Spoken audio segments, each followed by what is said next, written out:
Muy buenas tardes. Agradezco yo también, como hizo el licenciado antes que yo, la posibilidad de participar en este espacio que también considero un espacio de reflexión en el marco, digamos, de mundo de situaciones que se vienen planteando en torno a la discapacidad. Yo me voy a referir quizás a una cuestión menor, por decirlo de algún modo, puntual, y voy a volver al tono que quizás no es el que más me gusta, que es el tono más leguleyo, abogadil, digamos, porque mi tema va a ser, digamos, más bien técnico, y me voy a referir puntualmente a lo que es el control de internaciones de niños en el marco de la Ley de Salud Mental. O sea, cómo opera el sistema de justicia frente a la internación de personas menores de edad. Para el derecho, a mí me gusta decir niños, que es un término más sencillo y también legal, porque la Convención sobre los Derechos del Niño nos da esta terminología.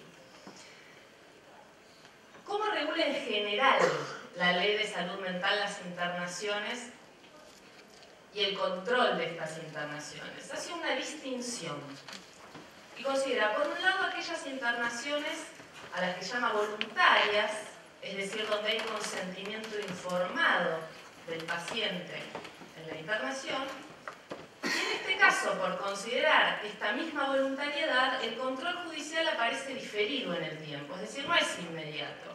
¿Cómo opera esto? El establecimiento de salud mental que recibe un paciente que se presenta espontáneamente y que quiere acceder al tratamiento, no debe comunicar inmediatamente a la justicia la situación, sino que se difiere este control por un término establecido por la ley, podría ser más, podría ser menos, pero que la ley fijó en 60 días. Y por otro lado, regula separadamente las internaciones que llama involuntarias y que, por lo contrario, son aquellas que no tienen consentimiento informado del paciente. Después vamos a ver también si incluye la posibilidad de consentimiento del representante legal, que en el caso de niños son naturalmente los padres. Y en este caso, en las internaciones involuntarias, el control judicial no es diferido, es inmediato. Todos los establecimientos de salud mental deben comunicar a las 10 horas. ¿Qué pasa en particular con la internación de niños? En este caso, digamos, desaparece la distinción en función de si hay o no consentimiento informado y en todos los casos se regula como internación involuntaria. Es decir, haya o no consentimiento informado, la internación se le impone el trámite de involuntariedad. Es decir, que toda internación de niños es sometida a control jurisdiccional en un plazo de 10 horas. Que en su momento, me acuerdo cuando recién salió la ley, pero los abogados discutíamos, bueno, pero este plazo es en horas hábiles o inhábiles. Porque si la internación se produce un viernes a la tarde, ¿quién controla las 10 horas? ¿No? Apareció este debate. ¿Y cuáles son las consecuencias de imprimirle este trámite? ¿Qué sucede entonces cuando se imprime un niño? Se activa todo este sistema. A las 10 horas debe ser comunicada la internación tanto al juez como al órgano de revisión. O sea, ya tenemos conocimiento del juez y del órgano de revisión que todavía, digamos, técnicamente no está creado, está en proceso. No sabemos bien cómo va a operar y qué va a ser, digamos, técnicamente la función de este órgano. Si bien está definido, no tenemos práctica todavía. Tiene que haber un dictamen profesional a las 48 horas, interdisciplinario. El juez en 3 días tiene que resolver y decir si autoriza esta internación o no, si requiere informes ampliatorios o si deniega la internación. Y además se impone la designación de abogado. De abogado, de lo que nosotros llamamos abogado del niño. Y en este caso sería el abogado del niño internado. Entonces lo que nos preguntamos es ¿dónde queda el valor, digamos, que la ley atribuye al consentimiento informado en casos de internaciones de niños por razones o por motivos vinculados a la salud mental? Fíjense que yo, cuando digo consentimiento informado, podemos pensar, cuando hablamos de niños, en 3 situaciones. El consentimiento informado de los padres, el consentimiento informado del tutor cuando no hay padres, que en este caso pensemos que si hablamos del tutor ya hay control judicial previo. Con lo cual, en ese caso, digamos, creo que es distinto, porque en realidad se comunica al juez que por el 404 del Código Civil ya está en conocimiento de la situación y conocen todo. ¿Y qué pasa con el consentimiento informado, digamos, del adolescente, no? ¿Qué pasa con aquel adolescente? Nosotros hoy, ayer escuchaba a una mamá haciendo zapping en Crónica TV pidiendo ayuda para el tratamiento de su hijo adicto al Paco. Un reportaje en Constitución, qué sé yo. No es que yo mire todo el día Crónica TV, pero estas cosas pasan. Y a mí me pasa en la asesoría, que vienen cotidianamente madres desesperadas para ver cómo resuelven las situaciones, sobre todo en materia de adicciones, ¿no? Se complejiza el tema. ¿Y qué pasa si un adolescente voluntariamente en algún momento quiere acceder al tratamiento? Y todos sabemos que muchas veces el tratamiento en adicciones, sobre todo cuando está grabado el cuadro, y por lo menos en el momento inicial muchas veces requiere de internación. En realidad la ley en esto no distingue. Haya o no haya consentimiento informado, el proceso es exactamente el mismo. Y por lo tanto, en todos los casos aparece el abogado del niño internado. Y esto que yo les decía, la comunicación jurisdiccional. Que en principio, ojo, todos entendemos el control judicial como una garantía, pero los plazos que se han impuesto, aun cuando hay consentimiento informado, parecen exagerados. Yo después les voy a decir por qué creo esto. Cuando se regula la figura del abogado, fíjense que la ley dice la persona internada involuntariamente o su representante legal. Con lo cual, por un lado se impone el conocimiento judicial inmediato y por otro lado, digamos, controlando de algún modo la decisión paterno-materna y del equipo de salud, ¿no? Porque el equipo de salud que recibe no se interna si no hay diagnóstico o evaluación del equipo de salud, se controla esta decisión de tratamiento de internación.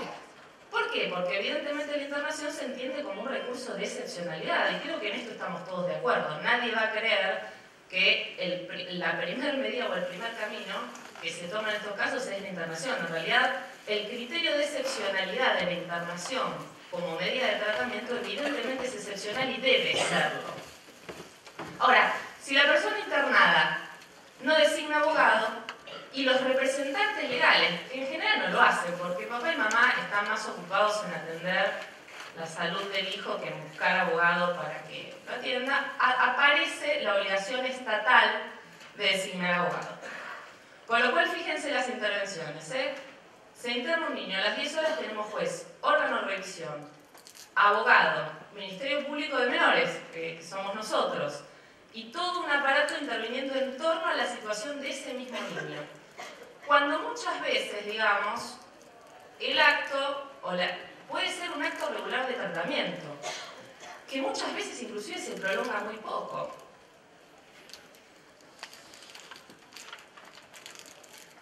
¿Qué normas? Porque ustedes saben que la Ley de Salud Mental incorpora al plexo normativo nacional los principios de ONU para el mejoramiento de la atención de la salud mental. Revisando estos principios hay una sola norma que se refiere a la situación de niños, que es el principio segundo. Se tendrá especial cuidado conforme a los propósitos de los presentes principios en el marco de la Ley Nacional de Menores, en proteger los derechos de los menores, disponiéndose, de ser necesario, el nombramiento de un representante legal que no sea un miembro de la familia. Fíjense que aparece como una idea subsidiaria, de ser necesario. Nosotros en derecho siempre hablamos de interés contrapuesto, es decir, cuando se advierte que papá o mamá no están ejerciendo su función o su deber parental correctamente, ahí recién subsidiariamente aparece la respuesta estatal. O sea, el control judicial es una garantía, pero el excesivo control judicial aparece casi como una intromisión, con lo cual regular estos equilibrios en el derecho es muy delicado. Seguimos. ¿Por qué? Porque aparecen dos derechos. Por un lado tenemos la garantía de control judicial, artículo 8.1 del Pacto de San José de Costa Rica, indiscutible. Y por otro lado aparece el derecho a la intimidad, que también el Pacto de San José de Costa Rica tiene la formulación, el americano, el nuestro, la Convención Americana, la formulación más genérica. ¿Y por qué pienso esto? Porque pensemos en el caso de un niño que por determinado padecimiento o enfermedad mental accede a una internación muy breve donde hay familia que acompaña funcionalmente, porque nosotros estamos acostumbrados a los casos donde hay disfuncionalidad familiar. En general trabajamos, por lo menos en mi oficio, mucho con eso. Pero no es el grueso de estos casos. Muchas veces la familia acompaña, la familia está. Entonces esta familia que va, fíjense que muchas veces las internaciones no llegan a una semana, y sin embargo los que son abogados me van a entender que un nombre en una carátula sobre control de internación, y si ese mismo niño que por ahí tuvo una internación a los 12 años, a los 35 se divorcia, le salta la conexidad. Ustedes me van a entender cuando hablo de esto, es decir, ese nombre queda en la carátula y a esta persona le queda registrado eso toda la vida. ¿Se entiende? Y socialmente, todavía, quien aparece con una de estas carátulas es mirado por la sociedad de un modo diferente y prejuicioso. Y aparte muchas de estas cuestiones, pensemos, cuando hablo de intimidad, la doctora García Zubillaga mencionó el cuidado de la historia clínica. Cuando yo hablo de toda esta gente que interviene en el tema, toda esta gente accede a la historia clínica. Y pensemos, por ejemplo, en la incidencia que puede tener esta difusión de la información en la búsqueda de un trabajo en el futuro, ¿no? Evidentemente, lo ideal sería que no estigmaticemos y que nadie mire estas cuestiones para decidir si emplea o no. Pero la realidad nos enseña otra cosa. Es lamentable, pero es lo que sucede en la práctica. Entonces, a veces, miren que yo soy de las que sostienen que cuando es necesario hay que recurrir a la justicia. Pero a ver, esto de las 10 horas, y aparte en un tratamiento que sea exclusivamente a los niños, porque a los adultos no. En la internación de un adulto, cuando hay voluntariedad, cuando hay consentimiento informado, se aguardan 60 días. Y en los niños siempre el control es inmediato. No, digamos, no hay una mínima valoración de si la situación exige, amerita o no el control. Y fíjense que esto lo pensamos solo en salud mental, porque a nadie se le ocurre pensar esto mismo cuando hablamos de tratamientos clínicos de un paciente. Nadie da control judicial cuando una mamá lleva al chico por apendicitis al hospital, aunque quede internado. Evidentemente son situaciones diferentes, pero fíjense que solamente pensamos en activar inmediatamente el sistema de justicia cuando se trata de niños que sufren padecimientos mentales. Por lo tanto, yo siempre, los abogados, es bueno remitirnos a las normas constitucionales y mi convención preferida es la americana.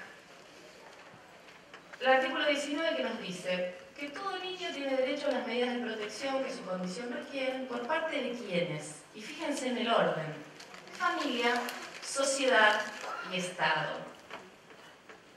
Es decir, rige la subsidiariedad. Hay que darle espacio a la familia. Y por supuesto, cuando la familia no puede sostener, toda la sociedad debe proteccionar al niño. Y la tercera línea de subsidiariedad es el Estado. Yo no creo que esto no se interprete como una idea mía de funcionarios públicos prescindentes que se corren frente al problema de un niño. Al contrario, yo estoy formada en otra idea. Pero los respetos de los derechos del niño impone esto. Porque si judicializamos todo, en realidad lo que hacemos es no distinguir, y nunca no distinguir es bueno. Por lo tanto, para cerrar, yo tomé el primer, digamos, instrumento internacional que hubo en materia de niños, que fue la Declaración de la Sociedad de Naciones de 1924. Después siguieron toda la línea de declaraciones y convenciones. Y era muy sencillo, apenas unos principios, es una carilla. Ahora tenemos convenciones mucho más, digamos, complejas y por serie de artículos, pero muy sencillamente en el primer considerando lo que decía la Declaración de Ginebra era: la humanidad debe dar al niño lo mejor de sí misma. Y yo digo, a todo niño con o sin discapacidad.